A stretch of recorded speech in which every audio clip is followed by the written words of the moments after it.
Hi, today we are going to be talking all about team communication. Now, in this uncertain time, it is more important than ever to communicate clearly and effectively with your team. This especially applies to small business owners as you make pivots in your daily operations. So I'm going to start today with an example of poor communication and what I learned from the experience. Several years ago, I ran a very large project with multiple divisions involved. An obstacle was discovered and a meeting took place between the project manager, which was myself, supervisors, and a steering committee. A decision was made to change priorities and shift focus during that meeting, and so then we all left. I made the assumption that the supervisors would tell their employees that were on the project that priorities had changed and to shift their focus. This was not true. Or maybe they did, and it just fully wasn't understood. Either way, we had a communication gap. Now, while I had adjusted the project plan to reflect these changes, I did not fully fill the gap by vocalizing the priority change to the team the next day during our meeting. So about 4 days went by before the change was fully clear and understood by all team members. So a lot can be done in 4 days, or a lot can be missed. So lesson learned, communicate often, communicate in multiple forms, and by multiple people if possible. So what would have been the right thing to do in this situation?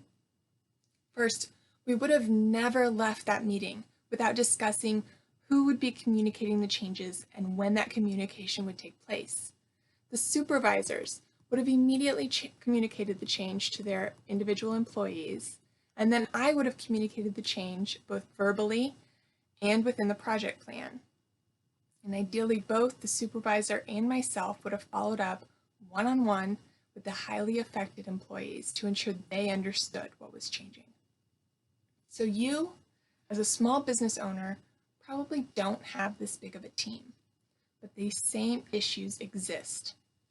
So as you make changes in your business and to the priorities, communicate them verbally during meetings, state them clearly in emails, and call out changes on your project plan or priority board. Follow up with each person to ensure understanding, and then make sure to tell your employees why this change is taking place so that it really sinks in. And then ask each of your employees to verbally communicate their new high priority items and confirm the due date of each item. This is not meant to make anyone feel stupid, but it's meant to ensure clarity between both of you and the team as a whole. So as a leader, you need to promote a two-way street in communication, and this is the best way to do it. We are in a weird time. People who used to sit a few feet from each other now may be working miles apart at home. Businesses are pivoting to make the most of this situation, and priorities in most business have shifted, at least for the next few months. This makes clear communication more important than ever. Communicate to your team via video call, phone, email, IM. Now, if there's a big shift in the focus or what you want them to spend their day on, make sure it's clearly stated in all of those channels and then repeated. Ask if they understand. See if they have questions.